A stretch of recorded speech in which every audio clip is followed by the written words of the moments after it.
Minute ma belle. Bonjour Jessica. Bonjour. Trois Fontaines. Ouais, C'est ton nom? c'est mon nom de famille. C'est marrant, je trouve, en fait. En fait, je suis assez contente de Trois Fontaines parce que Jessica, mes parents ont été moyennement inspirés. Trois Fontaines, ça remet un peu de poésie là-dedans. C'est exactement ça. On dirait le nom d'un écrivain. Tu aurais pu écrire des livres. Pourquoi pas? Tu en écris peut-être. Pas encore. J'ai l'impression que tu as quand même plus d'un tour dans ton chapeau. Et dans mon sac?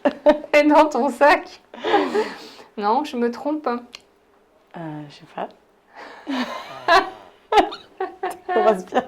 Non, parce que alors, bon, je regarde un peu sur Instagram, comme ça, des trucs, moi, et puis je vois une créatrice de vêtements qui fait des podcasts et Ouais. qui veut redonner du sens dans la vie à travers des vêtements.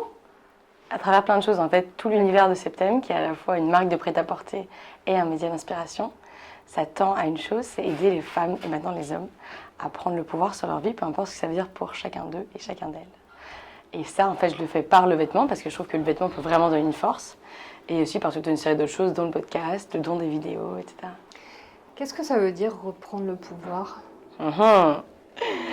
Prendre le pouvoir, c'est une notion hyper subjective. Donc, à chacune des femmes et des hommes de définir pour elle ou pour lui ce que ça veut dire prendre le pouvoir à un moment T. Alors, ça peut être démissionner du job qui le rend plus heureux pour monter sa boîte ou aller ailleurs, comme ce que j'ai fait avant Septem, parce que j'étais avocate en fait avant. Ça peut vouloir dire quitter la personne qui nous rend plus heureux, mais ça peut aussi vouloir dire, par exemple, j'ai grossi pendant le confinement, pendant plein de gens, et ben ce matin, quand je me regarde dans la glace, je vais arrêter de m'auto-flageller et je vais me dire, ben en fait c'est ok, mon corps il est ok, et je peux l'accepter au moins temporairement. Et ben ça c'est aussi une prise de pouvoir. Donc voilà, il y a plein de manières de prendre le pouvoir, et c'est à chacun de définir ce que ça veut dire pour lui à ce moment-là dans sa vie. Pourquoi vous, personnellement, vous avez eu envie de véhiculer ce message, de prendre le pouvoir? Parce que quand j'ai démissionné pour créer Septem, c'était un peu ma prise de pouvoir à moi, et je me suis dit que j'avais envie d'aider les femmes à faire pareil. Et donc ça, j'ai voulu le faire par le vêtement et par tous les autres moyens. D'accord. À quel moment vous avez eu donc le déclic de basculer entre le droit pénal, j'en sais rien, et Le droit des affaires. le droit des affaires et le coton bio? Alors, je fais pas tellement de coton que ça d'ailleurs. Alors, à quel moment? En fait, moi, j'avais toujours voulu être avocate. Apparemment, quand j'avais 12 ans, j'ai dit plus tard, je serai avocate en droit des affaires internationales. Donc, je rigolais pas du tout en tant que petite fille. Ouais. Et donc, j'ai toujours voulu faire ça de ma vie. Enfin, je croyais. Et personne n'a essayé de me détourner de ces devoirs royales. Et puis un jour, après avoir longtemps lutté, parce qu'en fait, j'ai jamais aimé le droit. Je trouvais ça intéressant à la première lecture. Mais en fait, au-delà de la première lecture, je ne voyais pas vraiment ce que j'allais faire de ma vie. Enfin, ce que j'allais en faire dans ma vie. Et donc, j'ai bossé 2 ans en cabinet. Et c'était 2 ans hyper intenses, parce que les horaires sont un peu violents. Et je pense que ça peut tout à fait se faire si on est passionné, et je ne l'étais absolument pas. Donc au bout de 2 ans, je me suis admis à moi-même que je n'allais jamais être heureuse dans cette vie-là. Et j'ai pris les décisions qui s'imposaient, et c'est appliqué une démission. Mais en fait, quand j'ai démissionné, j'ai pas démissionné pour monter Septem. Je ne savais pas du tout ce que j'allais faire. Moi, dans ma vie, je m'étais toujours dit je vais être avocate, je n'avais pas réfléchi à autre chose. Et donc du coup, là, pour la première fois de ma vie, quand j'ai démissionné, je me suis dit bon, bah, en fait, qu'est-ce que tu veux faire de ta vie? Dans quoi est-ce que tu pourrais être bonne? Dans quoi est-ce que tu es déjà bonne? Voilà.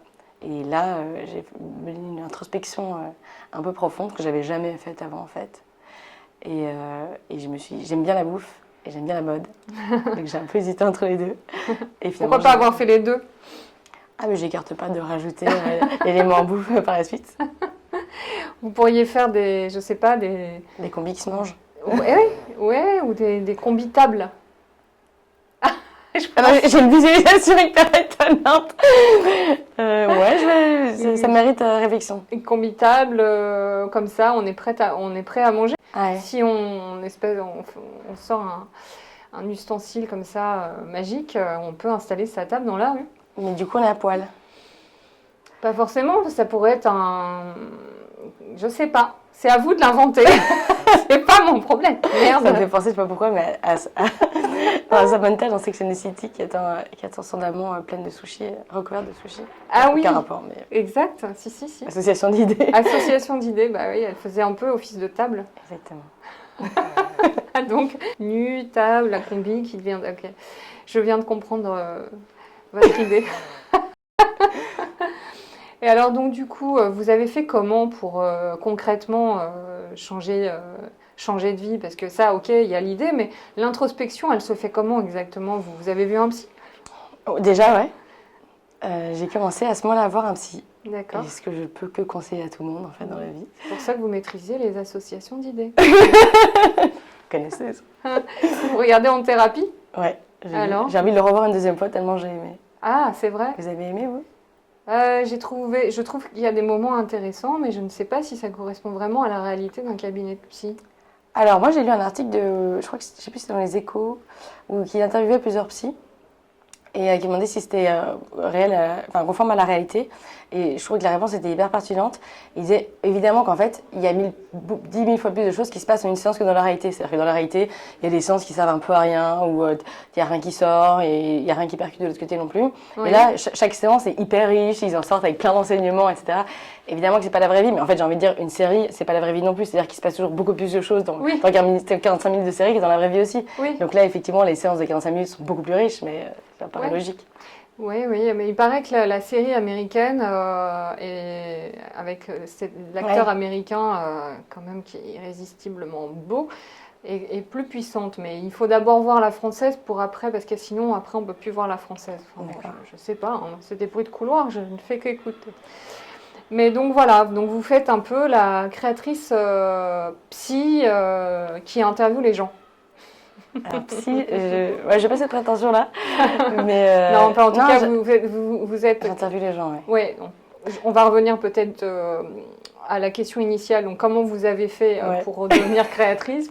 Je suis hyper bavarde, hein, faites attention, parce qu'on peut vite partir. Comment j'ai fait? Alors, l'introspection, donc il y avait l'élément psy. Je me suis fait aider par un organisme qui s'appelle Switch Collective, qui aide plein de gens qui se posent des questions sur leur boulot, à se reconvertir ou pas d'ailleurs. Parfois, tu peux juste te rendre compte cartonner en ce moment. Ah, ça. C'est 2 filles géniales qui ont monté ça. D'accord. Franchement, je ne pourrais que conseiller aux gens qui se posent des questions de s'intéresser à ce programme. Ça s'appelle comment? Switch Collective. Redites-moi. Switch Collective. D'accord. Et on le trouve où? Sur Internet. J'ai commandé toute une série de bouquins sur Internet, sur Amazon.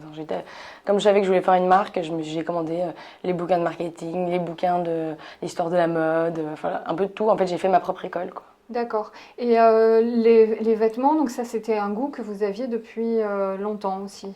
Ouais, comme la bouffe. Est-ce que vous pouvez me dire un souvenir d'enfant par rapport à un vêtement? Ouais, j'en ai plusieurs, parce que ma maman, elle est hyper élégante et elle nous habillait hyper bien avec mon frère. D'accord. Et notamment, en fait, elle a bossé pour une marque qui n'existe plus, qui s'appelait Fifi Barda, un truc comme ça. Et on avait des pièces incroyables, des petits gilets en daim, et même plein de petites robes à smock, où j'avais le nœud dans les cheveux assorti, en Vichy. J'ai le souvenir d'une robe en Vichy, bleu ciel, hyper mignonne, avec des manches un peu ballons. Ah oui. J'avais des trucs, pas mal de vraies filles, quoi. D'accord. Et j'aime encore bien ça. Hein.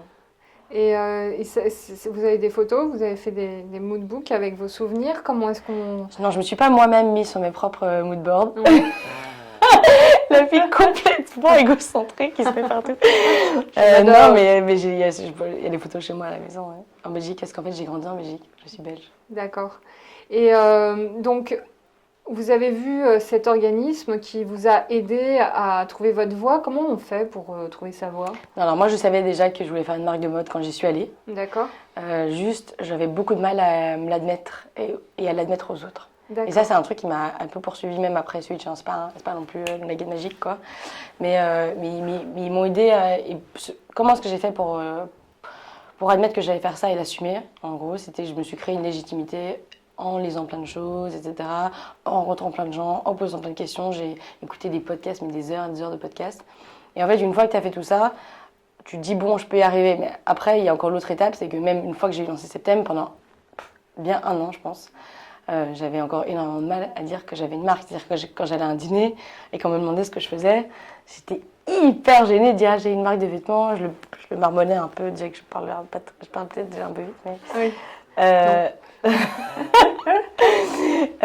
Et du coup, voilà, ça c'était hyper progressif. Mais je pense que c'est le cas de plein de gens qui montent des boîtes, d'avoir du mal au début à assumer leur nouveau statut. Oui, ça c'est vrai. Et en plus, il y a aussi la question de la concurrence. Il y a quand même beaucoup de marques qui se montent actuellement. Oui, mais il y a pas de place pour tout le monde. Mais... Ouais. Ça vous a pas fait peur cet aspect-là? Bah, il y en avait déjà énormément avant que j'y aille, mais après, la plupart des secteurs sont hyper concurrentiels. Moi, je me suis dit que j'allais faire un truc différent. En fait, c'est pour ça aussi que j'ai fait Septem, qui est spécialisé dans les combinaisons. Donc, au départ, il n'y avait que des combinaisons. Et il y avait aussi cet aspect média d'inspiration qui est là depuis le premier jour. Donc, c'est à la fois des combinaisons et de l'inspiration, avec les podcasts, et les interviews, etc. Et je me suis dit, en fait, oui, des combinaisons, il y a plein de gens qui en font un peu, mais il n'y avait pas, en fait, une marque qui faisait que ça. Ok. Et donc, je me suis dit que, du coup, il restait de la place pour moi sur le marché. D'accord, parce que donc, votre marque, c'est Septem et c'est une marque de combinaison. Spécialisée dans les combinaisons. D'accord. Donc, ça veut dire que vous faites autre chose. Maintenant, oui, pas au début. Au début, c'était des seminées de combinaisons. Avec D'accord. lundi, mardi, mercredi. Comme ça, tu travaillais, tu mettais ta combinaison lundi ou mardi et il n'y a pas de questions à se poser. Ok.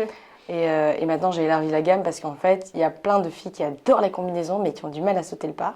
D'accord. Et donc, élargir la gamme, c'était déjà par exemple, avec une petite robe ou une veste qui est peut-être plus facile au départ, où on se dit que c'est plus facile à porter. Donc, j'ai fait ça pour réussir à amener les gens chez Septem et qu'après, elles s'essayent à la combinaison. D'accord. Et en plus, comme ça complète les looks, quoi. Tu mets une combinaison, parfois t'as froid, tu mets une veste par-dessus. Voilà. Ok. Et quand on a un petit peu de, quand on a un peu de forme, les combinaisons, c'est pas trop dur à porter. C'est trop beau. C'est trop beau. Non, et Comment on fait ça, mon Parce but que aussi, c'est vrai c'est. qu'on... Mais c'est ça mon but, c'est aussi d'arriver à convertir toutes ces femmes-là, parce qu'en fait, souvent, c'est vrai que les photos que je fais sont sur des mannequins. Ouais. Et on me le reproche parfois, mais en fait, c'est parce que quand tu fais les photos des pièces, tu n'as que les prototypes, et les prototypes sont toujours en 36, et en fait, tu peux pas les faire dans toutes les tailles, parce que ça coûte une fortune, les prototypes. D'accord. Et donc, souvent, on me dit, ah, mais moi, j'ai plus de forme, je suis pas comme la mannequin, ça m'ira pas, ou moi, je fais 1m60, alors que la mannequin fait 1m80. Et bon, moi, je fais 1m63, et les combinaisons me vont. Ouais. Donc, c'est déjà un premier critère quand j'essaie de les faire, c'est que ça m'aille aussi à moi-même. Moi, je suis pas du tout une taille mannequin non plus. Et donc je me montre pas mal dans les combinaisons, pas parce que je suis complètement narcissique, mais pour montrer aux gens que ça ne va pas que aux mannequins. Et après, en fait, il faut juste les essayer pour s'en rendre compte. Mais moi, je réfléchis vachement les modèles pour que ça aille à toutes les formes. Mais après, quand on y pense, en fait, c'est un haut et un bas. Et je veux dire, quand tu as plus de formes, tu mets quand même un haut et un bas. Ouais, c'est vrai. Je sais pas, c'est les formes de la pantalon, transition. mais... Parfois, on aime remettre une chemise par-dessus son pantalon pour faire bouffer. Enfin, je sais pas, quand on a un peu des formes, peut-être parfois on a tendance à vouloir les cacher, ou je sais pas. Ouais, là, on les cache pas, mais on les sublime. Ouais, on les sublime. D'accord.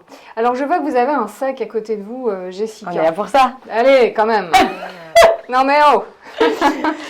Vous avez un joli sac. Est-ce que tu peux le... Je te vois, je te tutoie, donc pendant l'interview, je fais pas gaffe. Est-ce que tu peux le montrer le pouf plus près de... Carrément, le coller à ton... Voilà, comme ça. On voit bien, hein? Ouais, voilà, on est mieux là. Alors Jessica, tu as un sac à côté Ouais. de toi. Est-ce que tu peux me dire ce que c'est déjà? C'est un sac de ma maman. D'accord. Qu'elle avait depuis très longtemps, même je pense avant ma naissance. C'est un sac Delvaux, c'est une marque belge sublime de maroquinerie. D'accord. Et voilà, elle me l'a offert, pas vraiment en fait, hein, comme beaucoup des choses qui viennent d'elle, elle me l'a prêté. Ouais. Et puis ce prêt est devenu un prêt de longue durée. D'accord. Et comme je suis à Paris et qu'elle est à Bruxelles, elle n'a pas trop de moyens de le récupérer. Mais j'adore. Tu l'adores. Il est bien patiné. Ouais. Comme il faut. Qu'est-ce qu'il y a dans... comment... c'est quoi la marque, tu m'as dit? Delvaux, Delvaux. C'est une marque de maroquinerie belge. belge. Ok. Et pourquoi tu as choisi ce sac aujourd'hui en particulier? Parce que je le porte tout le temps. En fait, quand j'étais avocate, j'avais toute une série de sacs ultra chers que je m'étais offert après chaque dossier. Ouais. Des Chanel, des Céline, etc. Et en fait, je ne les porte plus jamais. D'accord. Déjà parce que je suis plus du tout dans ce truc des logos que je trouve un peu gênant. Et celui-là, je l'adore, il va avec tout ce que je mets.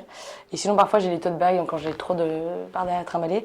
Et c'est aussi, surtout, j'avoue qu'il y a beaucoup de choses dedans et que j'ai une grosse flemme de tout déménager le matin, quoi. D'accord. Alors toi, est-ce que tu es plutôt la personne qui prend sa maison avec elle?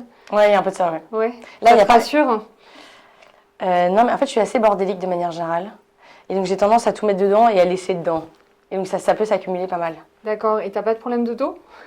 Non, ça va. T'as de la chance, tu sais. Parce que les sacs lourds, c'est souvent... Mais il est à l'épaule. Ouais, mais justement, ça, c'est souvent à l'origine des mal de dos, en fait. Je crois. Après, j'équilibre, tu vois, j'ai souvent un tote bag avec en plus plein de trucs dedans, mon ordi et tout. D'accord. Donc ça, tu vois, ça fait comme un porteur d'eau. D'accord. Ouais. Tu es une porteuse d'eau également. Tu vois, t'as quand même beaucoup de choses. Hein, j'ai plein de qualités à toi, voir. t'as un potentiel dingue, quoi. Porteuse d'eau. Ouais, c'est pas mal. C'est moins utile à Paris. Mais... Alors, donc, tu aimes un peu emmener ta maison avec toi ou en tout cas... Pas ma maison, mais en fait, j'ai besoin de plein de trucs. J'ai Tu as besoin. J'ai l'impression. Tu as besoin d'avoir ta maison avec toi. Oui. J'insiste, non, je sais C'est pas. un besoin, peut-être, c'est un besoin de sécurité. Je vais peut-être en parler à la psy, du coup. Oui, allongez-vous. Qu'est-ce que tu as dans ce sac, Jessica, qui est Ah, là. ouvert? Oui, je le ferme jamais. Donc tu as confiance, tu as confiance dans les autres. Oui, j'ai confiance dans la nature humaine. Tu as l'air d'être quelqu'un qui a confiance. Ouais. Dans les autres, mais dans moi, En toi. bof. Non, moi, bof. Pas trop. Bon. Ok. Non, mais c'était pour ça que je suis Quand on a tellement... confiance dans les autres, on a confiance en soi en général. Ah bon? Oui, je crois. Peut-être qu'on essaie de surcompenser, je sais pas. Non, mais je sais pas. On est sur la surcompensation. Là. Alors, qu'est-ce qu'il y a dans ce sac? Bon, bah, mon portable, évidemment. Oui, qu'est-ce que tu fais avec ce portable, Jessica? Tout. Non, je suis énormément sur mon Tu peux portable. me montrer? Je vais montrer mon portable. Ouais, comme ça, voilà. C'est quoi le fond d'écran? Ça a l'air marrant. Alors, mon fond d'écran, Ouais. c'est des tigres. C'est mon amie Émilie Bougreau, qui est artiste. Elle fait des choses sublimes, tout à l'aquarelle. Enfin, elle fait aussi de la porcelaine, etc. Mais... Ouais. Et c'est super beau, elle a fait ce fond d'écran. Et... C'est une amie d'Élie Chalmin aussi. Oui, tout à fait. Et de Margot Avril. Tout à fait. Ok. Et qu'est-ce que tu fais avec ton portable, Jessica? Bah, je travaille pas mal. Déjà, parce que je fais souvent mes mails sur mon portable entre des rendez-vous, etc. Je fais beaucoup d'Instagram parce que c'est moi qui gère l'Instagram de ma marque. Ça prend beaucoup de temps. D'accord. Pourquoi vous, tu souris? On Ah, se perd dans le tu et le vous. C'est Instagram et la gestion d'Instagram. Est-ce que tu peux me raconter un peu comment on crée une communauté?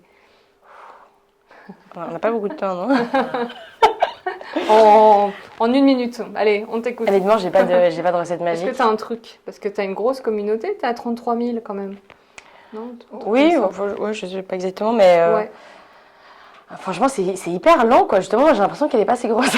Ah ouais? Non, mais je fais plein de choses. Mais après, moi, ce qui m'a pas mal aidé depuis le début, c'est le fait que j'interviewe plein de femmes qui relaient après. Et je pense que c'est comme ça que la plupart des gens arrivent sur ma marque. D'accord. Est-ce que, donc oui, alors donc tu es créatrice et tu as un podcast, c'est ça? Oui, ok. en gros. Le podcast, où est-ce qu'on l'écoute? Sur toutes les plateformes d'écoute traditionnelles. D'accord, et il est relié à Septem? Il s'appelle le Septem Club. Septem Club, ok. Tu as décidé de faire ça quand, d'interviewer des femmes? Dès le tout début. En fait, dès le lancement de la marque, je proposais des portraits, mais des portraits écrits. D'accord. Et en fait, je trouvais qu'à un moment, ça n'allait pas chercher parfois assez loin. C'est-à-dire que les filles, comme souvent dans les interviews, elles écrivaient même les réponses chez elles. Et du coup, tu creuses beaucoup moins, comme là, dans une vidéo où tu me poses 50 000 questions, tu creuses beaucoup plus. Alors qu'à l'écrit, c'était quand même plus limité. Et je trouve que le podcast, le fait que tu es seule avec la personne et un micro, à un moment, elle oublie que le micro est là, elle se livre beaucoup plus, de manière beaucoup plus intense et souvent très vraie, en fait. Voilà. Donc j'adore ce format, moi. D'accord. Et pourquoi tu as eu envie de donner la parole aux femmes? Parce que moi, ce qui m'inspire le plus dans la vie, c'est d'écouter ce que les autres ont à dire, ce qu'elles ont fait. Ça donne des exemples ou des contre-exemples parfois, mais je trouve que c'est ce qui est le plus intéressant, non? Je sais pas. Est-ce que ça t'aide dans la création de tes vêtements de parler avec les femmes? Dans la création de mes vêtements, leur parler, pas nécessairement, les observer, oui. Oui, après, en fait, leur parler, c'est ici quand on a des rendez-vous au showroom, quand je vois comment elles réagissent quand elles enfilent les combinaisons, je vois ce qu'elles aiment bien, ce qu'elles aiment moins, ce dont elles auraient envie, là oui. Mais dans les discussions, interviews, c'est pas vraiment ça qui m'aide pour la partie créa, quoi. Quelle est ta source d'inspiration principale, tu dirais? Les photos vintage, genre c'est je vais sur Pinterest et je vais de photo en photo. Il y a plein de filles des années 60, 70. T'as des comptes à nous donner? Ah non, pas de compte. Non, parce que c'est pas trop sur Instagram que je regarde ouais, ça. Sur Pinterest, c'est pas des comptes? Ah, je sais pas, moi je Ah vois oui, tu sais, par recommandation, ouais, je tape des. Ouais. C'est quoi tes recommandations? C'est vintage? Ouais, ou Romy Schneider vintage. D'accord. Et après, tu vois, où tu pars d'un film, genre pour Romy, tu mettrais la piscine, et puis là, Et là, c'est un monde qui s'ouvre à toi et tu peux passer des heures. Ouais. Mais donc, du coup, quand même, toi, ton cheval de Troie, c'est la combinaison. Donc, est-ce qu'on peut se... Oui, mais quand je dessine mes combinaisons, je pars pas d'une combinaison vintage qui serait inspirante. Où je regarde beaucoup le travail d'Yves Saint Laurent. Et par exemple, ça peut être, il va faire un chemisier où je trouve que le col est magnifique. et je vais avoir envie de faire ce collet sur une combinaison, mais c'est pas pour autant que je reproduis une combinaison qu'il a faite, quoi. Ou D'accord. que j'ai vue par ailleurs. Ça va être des détails, en fait, que je prends, ou une allure générale, voilà, il y a plein, ou une forme de pantalon, voilà. D'accord.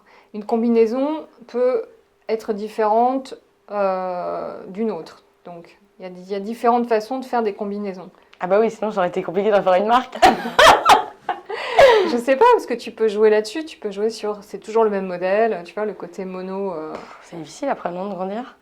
je sais pas. Ouais. Non, non, il y a plein de sortes différentes, mais comme je te dis, il y a 50 000 tops différents et 50 000 formes de pantalons différentes. Là, c'est juste t'assembles les deux. Ouais, c'est vrai.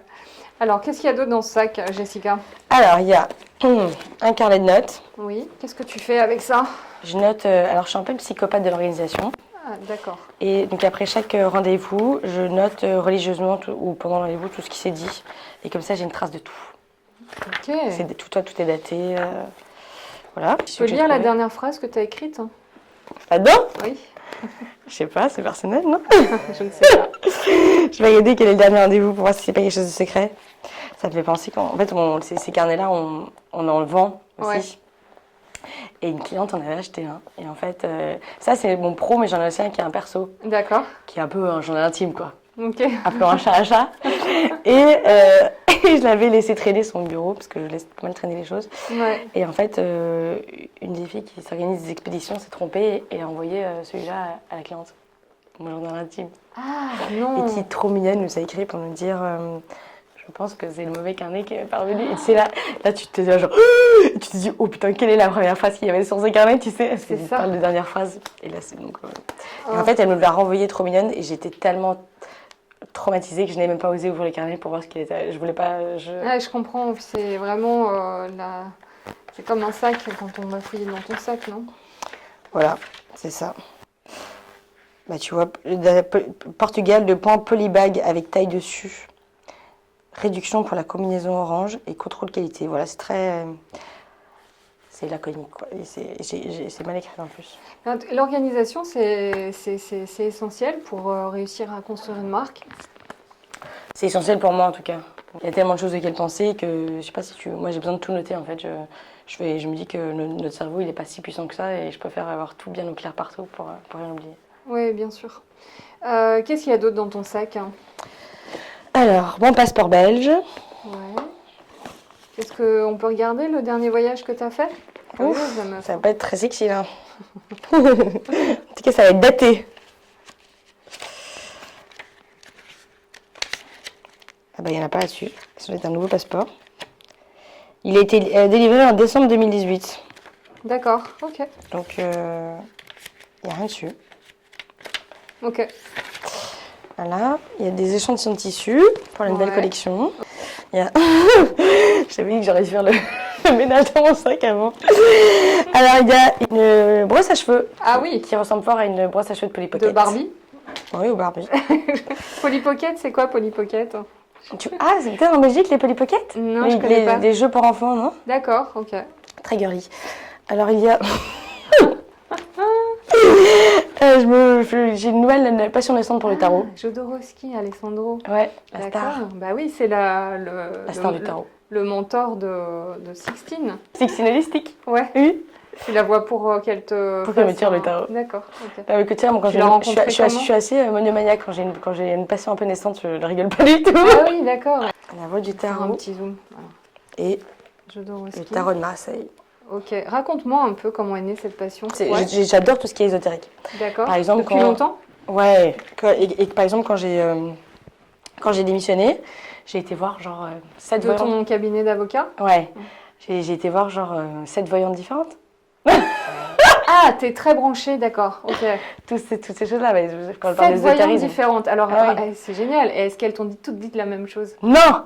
Ah! Évidemment que non, parce Oh qu'il y mon en a Dieu. qui sont plus ou moins impertinentes dans ce métier-là. Et comment tu fais alors pour Au début, savoir? tu sais pas. Au début, tu écoutes tout et puis tu vois au fur et à mesure des mois qu'il y a des choses qui se réalisent et d'autres pas. Ouais. Mais il y en avait une, franchement, qui était ultra forte et c'était la seule qui m'avait dit mettez votre téléphone en dictaphone pour enregistrer. Ouais. Déjà parce que là, ce que vous entendez, c'est ce que vous voulez entendre et qu'il y a plein de choses que vous n'allez pas entendre. Et puis surtout, en fait, comme ça, pendant 6 mois, quand vous allez les réécouter, vous allez voir si vraiment ça s'est réalisé ou pas. Et quand t'es sortie, t'as pris ton carnet de notes, t'as tout noté? Mais non, parce que tout était dans mon téléphone. D'accord. Et elle était incroyable. Et elle, tout s'est réalisé, mais de manière assez flippante. Ah ouais. Flippante. Bah, c'est flippant. À la fois excitant et flippant, mais c'est vrai que c'est assez incroyable que des gens aient ces dons-là, quoi. Pourquoi est-ce que tu vas voir des voyantes? Ça te fait quoi? Bah, j'ai été les voir quand j'étais complètement paumée. Je pense que si t'es complètement bien dans ta vie, amoureuse, professionnelle, t'as pas besoin d'aller voir des voyantes. Moi, j'ai été quand j'ai démissionné parce que j'étais complètement paumée, que je savais pas ce que je voulais faire et que j'avais envie qu'on me donne la voix, quoi. Ok, et alors elle te l'a donné la voix? Bah, il y en a eu... Non, mais je trouve que c'est aussi pas rassurant, mais ça fait autant de bien qu'une séance de psy. Comment est-ce que ça se déroule une séance de tarot? Il y a plusieurs formats, je pense. Voilà, j'ai une simplifiée. C'est mon amie Marie-Robert qui m'a tiré le tarot à la main. Marie-Robert, c'est celle qui s'occupe de philosophie et sextie. Sexy, exactement. Ouais. Et Elle est philosophe. philosophe, créatrice d'école Montessori, Ouais. autrice. Ouais, elle fait Elle beaucoup de aussi, choses. elle veut beaucoup de choses, ouais. Faudrait que je lui vide son sac. Ah ouais, elle est passionnante. Bon, alors à voir. Et donc, Et du coup, ouais, la séance. donc je parle de ce que je connais, mais peut-être Ouais. qu'il y en a plein d'autres qui font différemment. Oui. Donc on met les cartes devant toi et en fait tu dois tirer les cartes. Oui. Et donc il y en a une pour le passé, une pour le présent, une pour le futur, une pour voilà. Et en fait, c'est les cartes que tu as tirées disent quelque chose de toi D'accord. à ce moment-là. Ok. Et j'avoue que c'est assez bluffant. Ok. Et si tu avais un parallèle à faire avec une femme qui te tire les tarots, enfin en tout cas l'acte de faire tirer les tarots, ce serait quoi? Tu penses que toi c'est plus efficace qu'une séance de psy, mais pourtant on te donne les réponses alors que le psy, quand tu vas chez le psy, c'est toi qui te donne les réponses.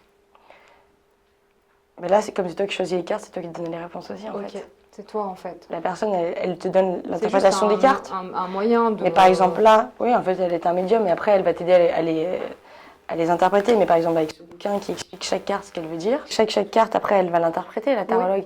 Mais en fait, si tu as ce bouquin et que tu tires les cartes et qu'après, tu vois ce qu'elles veulent dire chacune, en fait, c'est toi-même qui les as tirées et qui après lis la réponse, donc tu te les donnes aussi à toi-même. Ok. Ouais, donc en fait c'est un peu le même acte finalement. C'est toi qui as les réponses. Ouais. Et l'autre qui t'amène sur certaines pistes, comme Ouais. le psy. Mais tu as besoin d'un échange. T'aimes les êtres humains en fait, pour pouvoir te réaliser. Ah, mais moi, je trouve que tout passe par l'autre. Ouais. Même soi, en fait, se connaître soi, Mm. on se connaît soi que dans l'interaction avec les autres. Pas forcément. Quand on est en retraite, comme on est en confinement, parfois on arrive à trouver des choses en soi. Oui, en fait, Seul. je trouve qu'il y a des moments pour les deux. C'est-à-dire qu'il y a des moments où il faut être soi-même et arrêter tout le bruit autour, entre guillemets, le bruit au sens où l'agitation, etc., pour effectivement se recentrer. Et tu vois, même lire, en fait, dans ces moments-là, ce qui aide beaucoup, je trouve, c'est lire. Ouais. En fait, lire, c'est pas juste être avec soi, c'est toujours être avec l'autre qui a écrit. Ouais. Mais en fait, soi, tout seul, oui, tu peux réfléchir, mais je trouve que ça trouve vite ses limites. En fait, tu tournes vite en rond. Ça D'accord. ouvre quand même à des univers d'être avec les autres. Ouais. Mais peut-être que dans le tarot, il y a la dimension un peu de magie en plus que du psy, non? Je sais pas, il y a quand même Oui, quelque chose de l'ordre comme du chez divin. comme chez les voyantes. C'est pour ça que moi, j'aime les deux. D'accord. Est-ce que tu fais du Kundalini? Non, mais j'aimerais bien. Je pense que ça te plairait. Ouais, je pense aussi.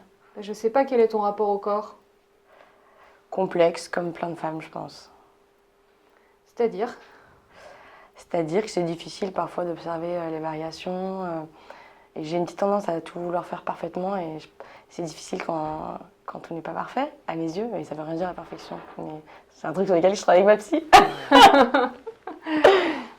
Ouais. Mais c'est vrai qu'en ce moment, il y a un courant, en tout cas, j'ai l'impression, qui donne un peu plus d'importance au corps qu'au mental. Alors, Parce que ça dépend le quand corps tu dis ne- important. C'est-à-dire Enfin, que... le corps, l'idée du corps qui ne trahit jamais, alors que le mental peut te dire des conneries. Ah oui, dans ce sens-là, parce qu'il y a une autre manière d'interpréter ta phrase qui est que moi je trouve qu'on donne beaucoup d'importance au corps, mais au visuel. C'est-à-dire qu'il y a beaucoup de gens qui s'inquiètent du fait de ne pas être assez mince, mais peu de gens qui s'inquiètent du fait de ne pas lire assez de livres. C'est vrai. Tu Ça, vois. je sais pas. Enfin, je connais pas le pourcentage. Faudrait que je fasse ça. Non, mais c'est vrai, le matin, on a plus, ou de manière générale, on a plus tendance à dire oh là là, je suis trop grosse ceci, je suis trop grosse cela, que oh là là, je n'ai pas appris cette chose cette semaine, tu vois. Possible. C'est possible. Ça dépend, je crois, des personnes. Oui, Mais c'est sûr. mais c'est vrai que les femmes et leur corps, c'est toute une histoire. Donc, quand tu vas rencontrer des femmes pour ton podcast, c'est sur ces thématiques de corps aussi ou... Peu, parce que souvent elles sont mal à l'aise en fait. Et souvent elles n'ont pas spécialement envie d'en parler. Donc c'est pas spécialement D'accord. Ça, ces c'est domaines-là que intéressant. j'explore. Mais parce que du coup, ça aurait été très intéressant aussi de choisir cet angle par rapport aux vêtements, puisque les femmes, tu les habilles, donc tu habilles leur corps. Ouais, mais moi, ouais, pour moi, le vêtement, c'est un moyen, en fait. Et le moyen, en fait, c'est pas uniquement d'habiller leur corps, c'est d'habiller leur prise de pouvoir. C'est-à-dire de... Mais c'est pas du tout idiot. Et d'ailleurs, j'ai déjà souvent posé la question, quel est ton rapport à ton corps? Ouais. Mais c'est vrai que c'est un truc sur lequel je pourrais creuser. C'est vrai on a quand même été très matraqués par des images de la perfection des magazines. Et puis même là, je sais pas ce que tu en penses, mais à l'ère des réseaux sociaux, avec Instagram et la perfection, pour certaines femmes, c'est terrible, quoi, parce qu'elles ne s'y retrouvent pas du tout, en fait. Puis une espèce de course à la plus belle ou à celle qui aurait le plus bel intérieur maintenant, maison, enfin c'est redoutable, hein, quand même. Ouais, et après Instagram, je trouve que c'est un peu facile de dire, voilà, et c'est vrai que c'est dur, il y a plein de femmes qui en souffrent, et d'aller voir là-dessus, d'être tout le temps confrontée à toutes ces images de perfection trafiquée. Hein. Mais après, je me dis, tu en fais un peu ce que tu veux, Instagram. Moi, je me suis désabonnée de plein de comptes qui me faisaient du mal. Ou à chaque fois que je voyais une photo, je me disais, oh là là, elle est mieux que moi, oh là là, il y a ça de mieux. Et en fait, si c'est pour l'utiliser comme ça, oui, tu peux être mal tout le temps et te dire tout le temps que ta vie c'est de la merde, que tu pars pas en vacances dans des aussi beaux endroits, que ton intérieur il est moche, et que tu as un petit appart. Bah alors en fait, ces gens-là, il faut arrêter de les suivre, c'est tout. Ouais, peut-être. C'est peut-être la solution. Je ne sais pas. Tu veux que je continue à vider mon sac? Allez. J'ai un portefeuille qui est un portefeuille que j'avais fait en collaboration avec une fille qui s'appelle Alice Vattier, qui a une marque qui s'appelle AW Atelier. Elle s'appelle comment? Alice Vattier, et sa marque c'est AW Atelier, c'est sublime ce qu'elle fait, elle fait tout à la main, elle-même. Donc ça, elle l'a entièrement fait elle-même. On a été choisir le cuir ensemble. Okay. Il est bien patiné aussi, moi j'aime bien ce qui est patiné. D'accord, c'est vrai que c'est joli. J'ai les clés de chez moi, et qui a un porte-clés que mon copain m'a offert et qui fait tagalem, tagalem, tagalem. Attends, tu peux le refaire juste?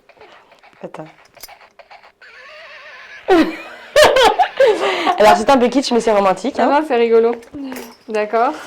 Et qu'est-ce que t'as comme enfin, chez toi, t'aimes bien chez toi, rester à la maison Ouais, j'aime bien. Pardon, ouais, la balai le mieux. Ouais, non, j'adore. D'accord. Ouais, ça me fait du bien. Moi, j'aime bien sortir, mais j'aime bien aussi être chez moi. Okay. J'ai quoi d'autre?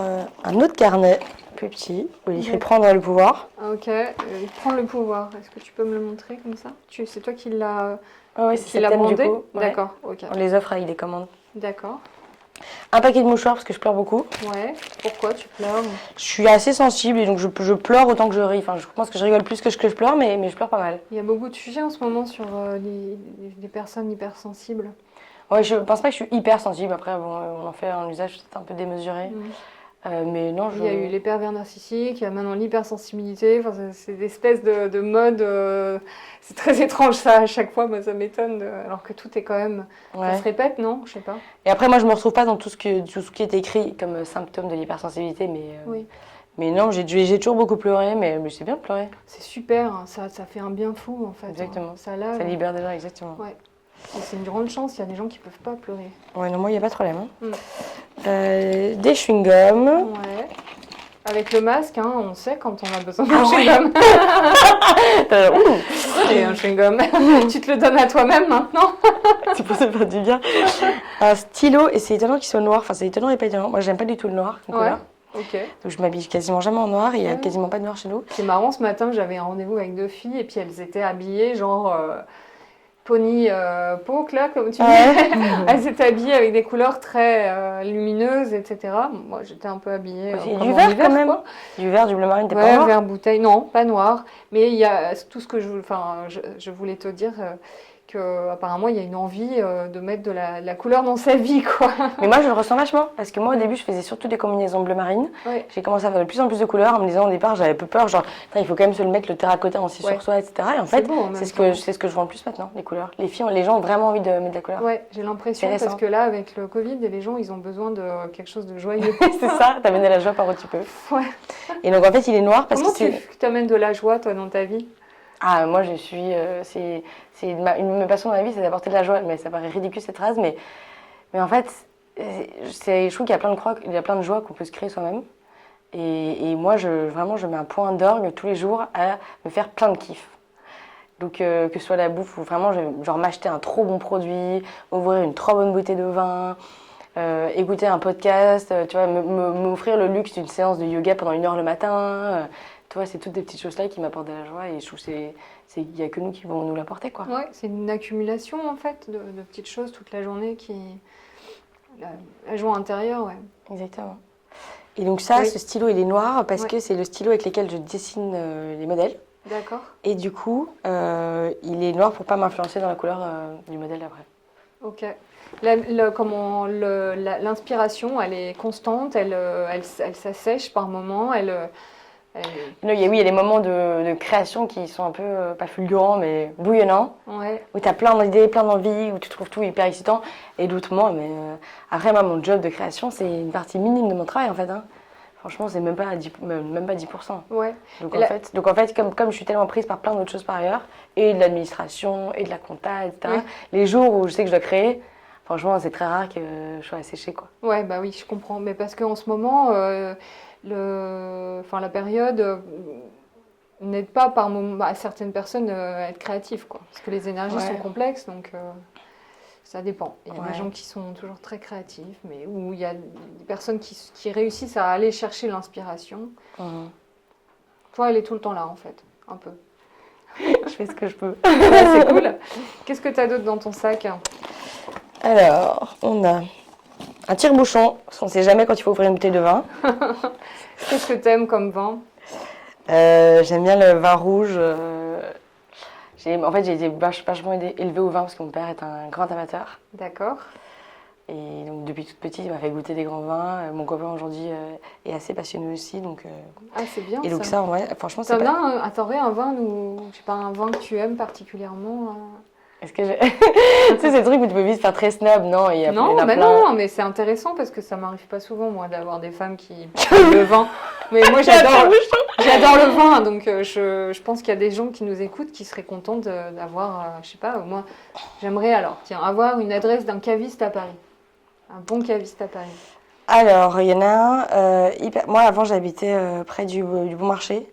Oui, Et il y a un trop bon caviste dans une rue perpendiculaire à la rue de Sèvres. Je pourrais te le redonner si tu veux. D'accord. Ok, Qui est adorable en plus. Enfin, c'est important. d'accord. Et qui fait des cours aussi d'œnologie. Et un vin qui t'a... Château Margaux. Non, en fait, ça fait très snob, mais c'est Non. parce que mon deuxième prénom, c'est Margot. Oui, d'accord. Et du coup, j'ai failli m'appeler comme ça. Et mon père en avait acheté de l'année de ma naissance. D'accord. J'en ai dit, donc du coup, c'est un souvenir un peu particulier. Enfin, je ne l'ai pas bu à ma naissance, du coup. Alors, qu'est-ce qu'il y a d'autre? Des papiers, quand même. Des écouteurs. Je pense qu'il n'y a plus grand-chose de très... c'est intéressant. Des lentilles, parce que je suis complètement myope. Ouais, Donc, il y a toute une série de lentilles là-dedans. ok. Tu aimes lire? Oui, j'adore lire. C'est quoi le dernier livre, dernier roman que tu as lu? Le dernier, je crois que c'est Une farouche liberté de Gisèle Halimi, avec Annick Cogent. Oui, C'est un entretien entre les deux femmes, d'accord. qui est génial. Ok. Enfin, la vie de Gisèle Halimi est fantastique, mais Ouais. c'est vraiment très inspirant. Donc ça, j'ai adoré. Le livre de mon amie Marie Robert, le voyage de Pénélope, c'est trop bien. Tout ce qu'elle fait est trop bien. Moi, je suis sa plus grande fan. Mais, Ah oui? mais elle a déjà écrit, donc elle avait écrit 2 premiers bouquins qui étaient vraiment axés philo, qui n'étaient pas des romans.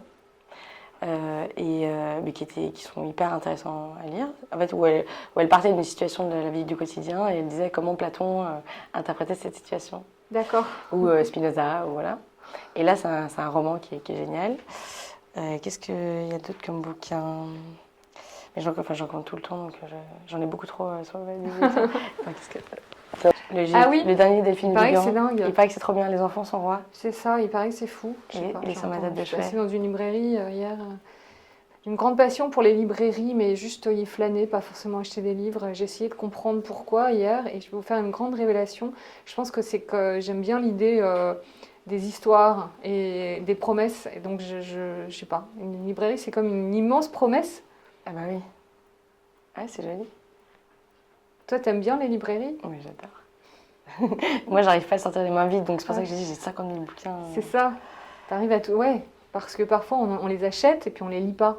Ouais, mais moi, j'aime bien, c'est une présence assez rassurante chez soi d'avoir des bouquins. Ah, c'est comme des... Tu sont entourés de plein d'univers qui ne demandent qu'à être ouverts à toi. Ah, mais ouais, c'est ça, exactement.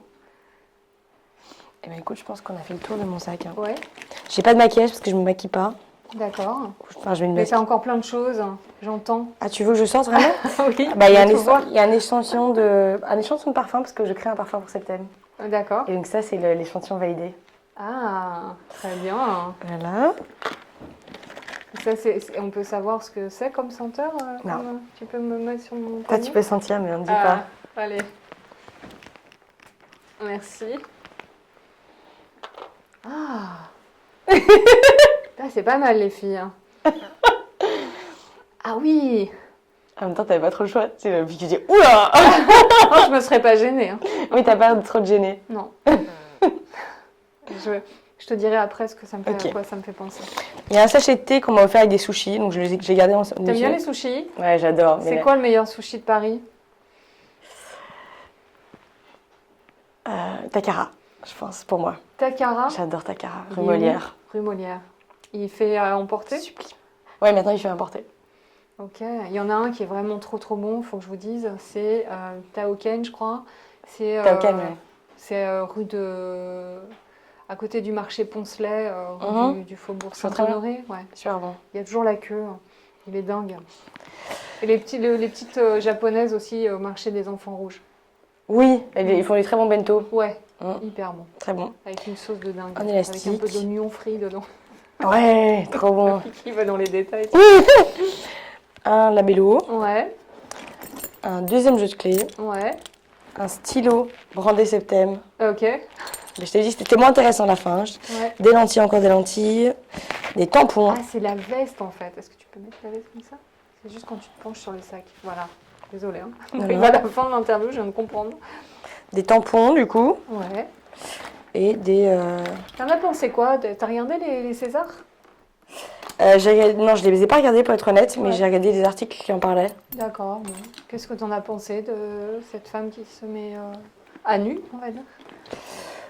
Que c'est peut-être nécessaire. Je sais pas si c'est nécessaire pour porter le propos, mais Ouais.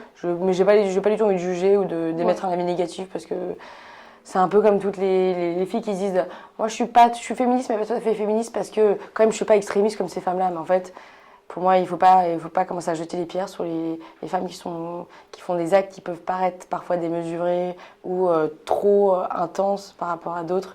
Et C'est comme ça qu'on crée des révolutions. voilà, donc moi je porterai pas le propos de la même manière, mais c'est pas pour autant que j'ai envie de critiquer celles qui le font. Ouais. Est-ce que toi, t'as été un peu dans une démarche de changement aussi, enfin, par rapport aux femmes Oui, j'essaie d'évoluer et de faire évoluer les choses à mon échelle. Enfin, c'est pas évident. de prendre le pouvoir. Hein. C'est un peu de l'empowerment en fait, Ouais, oui, c'est ça. ton message. Ouais. C'est exactement ça. Mais sans être dans un message trop agressif, c'est ça? Exactement. Une main de fer dans un gant de velours. Ça doit être mesuré. Mais le combat avance. On essaye. Ok, bah écoutez, écoute, je ne sais pas, je t'ai voutoyé, je crois, pendant l'interview. Merci d'avoir répondu à mes questions. Je crois Merci que... à moi, à toi. Oula, merci à moi. Mais c'est ton tu, ton vous, ton. La vie, écoute-moi. Merci vous, toi. Ok, bon, bah écoute, Jessica, c'était très chouette de te rencontrer.